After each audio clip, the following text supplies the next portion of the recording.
সবাইকে স্বাগত জেলার সংবাদের সাথে রয়েছে দোলা ডলরেজ। শুরুতেই জানাবো সংবাদ শিরোনাম। মহাষ্টমীতে সারা দেশে সনাতন ধর্মাবলম্বীদের কুমারী পূজা উদযাপন, চলছে সন্ধি পূজার প্রস্তুতি। খাগড়াছড়িতে ধর্ষণের ঘটনায় পাহাড় অশান্ত করার চেষ্টা করছে ইউপিডিএফ, বলছে সেনাবাহিনী। লোকসান কাটাতে নীলফামারীতে আগাম আলু চাষের প্রস্তুতি, জমি তৈরি করতে ব্যস্ত কৃষকরা।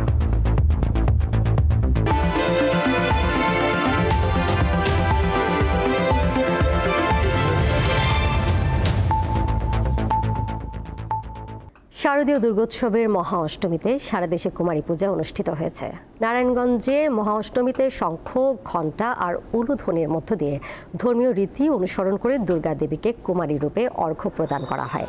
বেলা 11টায় শহরের রামকৃষ্ণ মিশনে উৎসাহ ও আনন্দঘন পরিবেশে কুমারী পূজা অনুষ্ঠিত হয়েছে। এবার কুমারীর আসনে বসেন 7 বছর বয়সী রাজশ্রী ভট্টাচার্য। চট্টগ্রামের পাথরঘাটার রাধাগোবিন্দ শান্তনেশ্বরী মন্দিরে হয় কুমারী পূজার আনুষ্ঠানিকতা। কুমারী পূজার জন্য মাতৃভাবের পবিত্রতার প্রতীক হিসেবে এবছর কুমারী মায়ের আসনে বসানো হয় 6 জন কুমারীকে। বরিশালে নানা আয়োজনে মহাষ্টমী কুমারী পূজা অনুষ্ঠিত হয়েছে। সকাল থেকে মণ্ডপগুলোতে চণ্ডীপাঠ, পূজা অর্চনা এবং অঞ্জলি প্রদান করা হয়। রাজশাহীতে পালিত হয়েছে দুর্গা পূজার মহাষ্টমীতে কুমারী পূজা। ময়মনসিংহেও কুমারী পূজা অনুষ্ঠিত হয়েছে। পূজায় কুমারী রূপে 9 বছরের মেয়ে আরাধ্য দেবশ্রেয়াকে মঞ্চে তোলা হয়। তার নাম দেয়া হয় অপরাজিতা। সিলেটে প্রথমবারের মতো অনুষ্ঠিত হয়েছে সার্বজনীন কুমারী পূজা।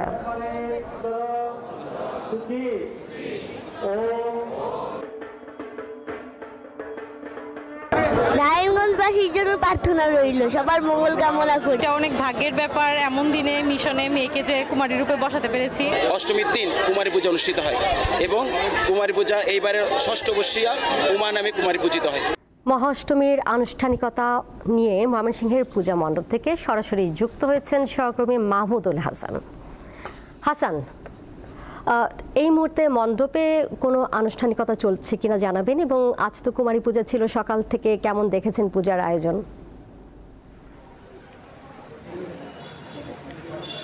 দোলা হিন্দু ধর্মাবলম্বীদের সবচেয়ে বড় অনুষ্ঠান এই দুর্গাপূজা। এই দুর্গাপূজার আজকে মহা অষ্টমী। এই মহা অষ্টমীতে আমরা সকাল 6টা থেকে দেখেছি যে দেবী আরাধনার মধ্য দিয়ে আনুষ্ঠানিকতা শুরু হয়। সকাল 10টায় পুষ্পাঞ্জলি হয় এবং সকাল 11টার দিকে কুমারী পূজা অনুষ্ঠিত হয়। নগরীর রামকৃষ্ণ মিশন যে মন্দির রয়েছে সেখানে এই কুমারী পূজা অনুষ্ঠিত হয় এবং এটি দুপুর 12টা পর্যন্ত, 12:30 পর্যন্ত চলে এবং দুপুর 1টায় প্রসাদ বিতরণ হয়।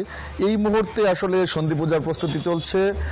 আমরা এই যে মণ্ডপ রয়েছে, মণ্ডপের যারা দায়িত্বে রয়েছেন তাদের কাছ থেকে জানতে পেরেছি যে এই মুহূর্তে পূজার তেমন কোনো আনুষ্ঠানিকতা নেই, তেমন কোনো ভক্তবৃন্দকে আমরা দেখতে পাচ্ছি না। কিছু কিছু হিন্দু ধর্মাবলম্বীরা আসছেন, তারা সেজেগুজে এসে তাদের দেবী দর্শন করছেন। কিছুক্ষণ পরে অর্থাৎ সন্ধ্যা 6টা13 তাদের সন্ধি পূজা অনুষ্ঠিত হবে এবং 7টা11 সমাপনী রাত অনুষ্ঠিত হবে। সেই প্রস্তুতি কিন্তু এই মুহূর্তে চলছে, আমরা দেখেছি। আরেকটি বিষয় জানিয়ে রাখি, এই যে আজকে মহা অষ্টমীর যে বিশেষ যে আয়োজন সেটি হচ্ছে কুমারী পূজা। শাস্ত্রমতে আমরা যেটি জেনেছি যে অগ্নি, বস্ত্র, বাষ্প, পুষ্প ও মাল্য, এই 5 নৈমিত্তে তারা দেবীকে আরাধনা করছেন এবং দিনভর এই পূজার যে আনুষ্ঠানিকতা সেটি চলছে। আমরা দেখতে পাচ্ছি যে এই ময়মনসিংহের হিন্দু ধর্মাবলম্বী যারা রয়েছে তারা বলছেন যে এই পূজা তাদের কাছে একটি মিলন মেলা এবং তাদের এই দেবী দুর্গা মায়ের যে আগমন, সেই আগমনে তারা ব্যাপক উচ্ছ্বসিত এবং তারা খুবই আনন্দিত এবং এই যে সময়টি তারা পার করছেন এটি তারা বছরের সেরা সময় বলছেন, কারণ এই সময় তাদের মা তাদের কাছে এসেছেন এবং তারা বলছেন যে এবছর তারা এই দেশের শান্তি কামনায় কিন্তু তাদের দেবী দুর্গার কাছে তারা আরাধনা করছেন। আরেকটি বিষয় আপনাকে জানিয়ে রাখি, ময়মনসিংহের যে পূজার সার্বিক পরিস্থিতি যদি একটু বলি, যে জেলায় মোট 781টি মণ্ডপে এবছর পূজা হচ্ছে। এর মধ্যে ময়মনসিংহ সিটি কর্পোরেশন এলাকায় রয়েছে 88টি মণ্ডপ। সেখানে খুব ধুমধাম করে আনুষ্ঠানিকতার মধ্য দিয়ে এই পূজা অনুষ্ঠিত হচ্ছে এবং এবারের পূজায় একটু ব্যতিক্রম আমরা পেয়েছি, যেটি প্রশাসনের ব্যাপক নজরদারি এবং কড়াকড়ি। আমরা প্রতিটি মণ্ডপে আনসার সদস্যের পাশাপাশি পুলিশের সার্বক্ষণিক টহল, পাশাপাশি প্রতিটি পূজা মণ্ডপেই সিসি ক্যামেরা বসানো হয়েছে এবং জেলা পুলিশ কার্যালয়ে একটি কন্ট্রোল রুম স্থাপন করা হয়েছে, যেখান থেকে প্রতিটি পূজা মণ্ডপের যে সার্বিক পরিস্থিতি সেটি তারা অবজারভেশন করছেন এবং জেলা পুলিশের পক্ষ থেকে কিন্তু ব্যাপক নিরাপত্তা নেওয়া হয়েছে। এছাড়া সামাজিক, সাংস্কৃতিক, রাজনৈতিক ব্যক্তিরা পূজা পরিদর্শন করছেন, মণ্ডপ পরিদর্শন করছেন এবং এবছর যাতে উৎসবমুখর পরিবেশেই পূজা সম্পন্ন হয় সেই প্রত্যাশা তারা করছেন। দোলা, এই ছিল আমার কাছে ময়মনসিংহের যে পূজা মণ্ডপের বিস্তারিত। মাহমুদুল, আপনাকে ধন্যবাদ। ময়মনসিংহ থেকে পূজার আনুষ্ঠানিকতার খবর জানাচ্ছিলেন সহকর্মী মাহমুদুল হাসান। পরের প্রসঙ্গে যাচ্ছি। মেহেরপুরের গাংনী উপজেলায় মন্দির এলাকা থেকে সদ্য জন্ম নেওয়া এক নবজাতক উদ্ধার করেছেন আনসার সদস্যরা। মঙ্গলবার সকালে পূজা মণ্ডপ এলাকায় টহলরত অবস্থায় নবজাতকের কান্নার শব্দ শুনতে পান আনসার সদস্যরা। পরে পাশের বাঁশঝাড়ের নিচ থেকে সদ্য জন্ম নেওয়া নবজাতককে উদ্ধার করে গাংনী উপজেলা স্বাস্থ্য কমপ্লেক্সে নিয়ে যাওয়া হয়।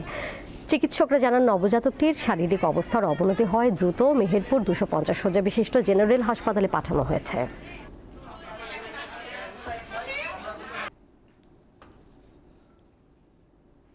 এবার কেওয়াই স্টিল চট্টগ্রাম সংবাদ।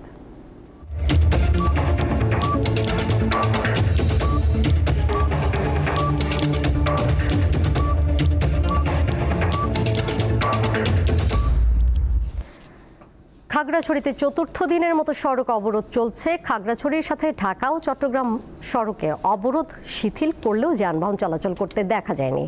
সকালে খাগড়াছড়ি সেনানিবাসে চলমান পরিস্থিতি ও ঘটনা সম্পর্কে সাংবাদিকদের প্রশ্নের উত্তরে region commander brigadier general Hasan Mahmud সাম্প্রতিক ঘটনার জন্য ইউপিডিএফকে দায়ী করেন। তিনি বলেন, ধর্ষণ ঘটনাকে পুঁজি করে সাধারণ পাহাড়ি নারী ও কোমলমতি ছাত্রছাত্রীদের সামনে দিয়ে সাম্প্রদায়িক দাঙ্গা লাগানোর চেষ্টা করছে সংগঠনটি। এসব কর্মসূচিতে বহিরাগত সন্ত্রাসীদের দিয়ে দেশীয় ও অটোমেটিক অস্ত্রে ফায়ারিং করা হচ্ছে। নানা অপপ্রচার উস্কানির মধ্যেও সেনাবাহিনী দেশের সার্বভৌমত্ব অবিচ্ছেদ্য অংশ রক্ষায় সবকিছু করবে বলে অঙ্গীকার করেন তিনি।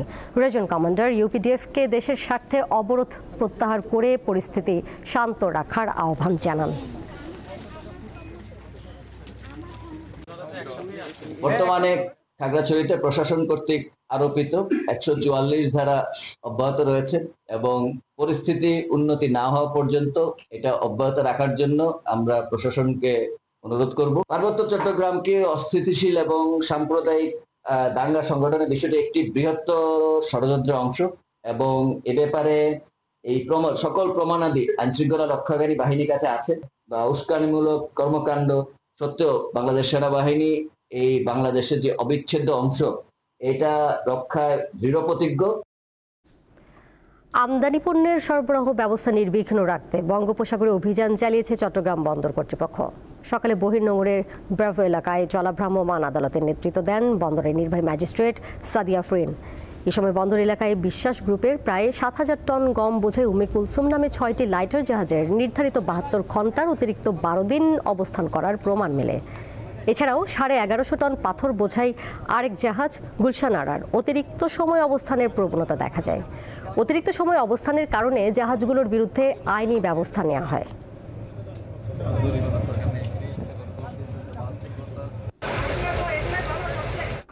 নীলফামারীতে আলু চাষের জন্য জমি প্রস্তুতে ব্যস্ত চাষিরা। তবে কীটনাশক ও সারের দাম বেশি থাকে এই বছর আমন উৎপাদনে খরচ গুনতে হয়েছে অনেক বেশি। লোকসান পুষিয়ে নিতেই আগাম জাতের আলু চাষে ঝুঁকছেন চাষিরা। নীলফামারীতে স্বল্প মেয়াদে আগাম জাতের ধান কাটা ও মাড়াইয়ের কাজে ব্যস্ত চাষিরা। দেশের খাদ্য ঘাটতি পূরণে এই জমিতেই আবাদ করা হবে আগাম জাতের আলু। এ কারণে ধান কাটা ও মাড়াইয়ের পাশাপাশি চলছে আলু উৎপাদনের জন্য জমি প্রস্তুতের কাজ। তবে কৃষকদের অভিযোগ, সার ও কীটনাশকের দাম বেশি থাকায় আমন উৎপাদনে বাড়তি খরচ গুনতে হয়েছে তাদের। আমরা ডাঙ্গা জমিতে চায়না ধান লাগাচ্ছি, বিঘা প্রতি আমাদের 8-10 হাজার টাকা খরচ হয়। ধান কাটিয়া আলু লাগাবো, আগুরকে আলু লাগাইলে আলুটার ফসল পাবো, একসাথে 2টা ফসল আমার আসতেছে ঘরে। জমিটা আবার তৈরি করবো, করি আমরা এই আলু লাগাবো। কারণ সরকার যদি এই সারের দামটা কমাই দেয় তাহলে আমাদের মানে একটু লাভটা বেশি হইতো। কৃষি কর্মকর্তারা জানান এবার আগাম আলু চাষে প্রায় 10,000 হেক্টর জমি প্রস্তুত করা হবে। বিগত সময় আমরা দেখেছি গত বছরে প্রায় 2510 হেক্টর জমিতে আগাম আলু আবাদ হয়েছে। আশা করছি এবছর এই আগাম আলুটার আবাদের পরিমাণ আরও বাড়বে। আলুর পরিচর্যার বিষয় নিয়ে আমরা কৃষক উঠান বৈঠকগুলোতে বিভিন্ন প্রশিক্ষণ কর্মশালাগুলোতে কৃষকদেরকে পরামর্শ দিয়ে যাচ্ছি। এবার আমন ধান থেকে 3,67,920 মেট্রিক টন চাল উৎপাদনের লক্ষ্যমাত্রা ধরা হয়েছে। দীপ্ত, বার্তাকক্ষ। মহিষের দুধের তৈরি সুস্বাদু টক দই পাওয়া যায় শত বছরের ঐতিহ্যবাহী জামালপুরের বকশীগঞ্জের নইমের বাজারে। কেমিক্যাল মুক্ত এই দই স্থানীয়দের কাছে বেশ জনপ্রিয়। বর্তমানে এখানকার দই যাচ্ছে দেশের বিভিন্ন প্রান্তে। মহিষের দুধ সংগ্রহের পর তা বেশ গরম থাকে। ঠান্ডা করতে দুধের পাত্রটি কিছু সময়ের জন্য বাতাসের নিচে রেখে দেওয়া হয়। গরুর দুধের মতো মহিষের দুধ দীর্ঘক্ষণ জাল দেওয়ার বা আলাদা করে দইয়ের বীজ মেশানোর প্রয়োজন হয় না। এর উচ্চ ফ্যাট ও ঘনত্বের কারণে এটি রেখে দিলে এমনিতেই জমে যায়। মূলত দই জমানোর জন্য ব্যবহার করা হয় বিশেষ মাটির হাঁড়ি। সেই হাঁড়ির ভেতরটা আগুনে ভালোভাবে পুড়িয়ে তাতে ঠান্ডা দুধ ঢেলে 12 ঘন্টা ঢেকে রাখলেই জমে যায় দই। মাটির পাতিল ফলফলাকে ধুয়ে ওই পাতিলের মধ্যে থুয়ে 1 কেজি দুধ 1 কেজি দই হয়। যেমন আমাদের 2টা মহিষ আছে, মহিষের 8 কেজি করে দৈনিক দুধ হয়, যেমন আমরা 7 কেজি করে দই পাতাই। জামালপুরের বকশীগঞ্জের প্রত্যন্ত গ্রামের প্রায় প্রতিটি বাড়িতে তৈরি হয় মহিষের দুধের তৈরি দই। প্রতি হাটে স্থানীয়দের পাশাপাশি দূর দূরান্ত থেকে ক্রেতারা আসেন এই দই খেতে, পাশাপাশি কিনেও নিয়ে যান। প্রতি সপ্তাহের শনি ও মঙ্গলবার স্থানীয় নইম মিয়ার হাটে বিক্রি হয় মহিষের দই। বকশীগঞ্জ থেকে দই নেওয়ার জন্য, কারণ হচ্ছে এখানে মহিষের দুধের দই, এই জন্য এটা হচ্ছে বিখ্যাত। জানি যে ভালো দই পাওয়া যায়, আর কোন জায়গায় এরকম দই পাওয়া যায় না, সেজন্য আমি শেরপুর থেকে এখানে দই নিতে আসছি। স্থানীয় চাহিদা মিটিয়ে মহিষের দই যাচ্ছে ময়মনসিংহ, শেরপুর, টাঙ্গাইল, গাইবান্ধা, কুড়িগ্রাম সহ দেশের বিভিন্ন প্রান্তে। হাটে মাসে 8টি হাট হয়। এই হাটে প্রতি হাটে প্রায় 1 লক্ষ টাকার উপরে চাষিরা দই বিক্রি করে উপকৃত হচ্ছে। আমি আশা করি আগামী দিন এই দইয়ের পরিমাণ হার বেড়ে যাবে। প্রতি হাটে 1 লাখ টাকার দই বিক্রি হয় বলে জানান ব্যবসায়ীরা। দীপ্ত, বার্তাকক্ষ। এর সাথে শেষ করব জেলা সংবাদ। যাবার আগে শিরোনামগুলো জেনে দিব আরও একবার। মহা অষ্টমীতে সারা দেশে সনাতন ধর্মাবলম্বীদের কুমারী পূজা উদযাপন, চলছে সন্ধি পূজার প্রস্তুতি। খাগড়াছড়িতে ধর্ষণের ঘটনায় পাহাড় অশান্ত করার চেষ্টা করছে ইউপিডিএফ, বলছে সেনাবাহিনী।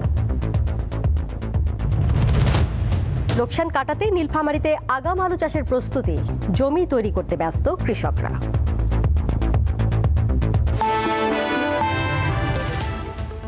আর এই ছিল এখনকার মতো।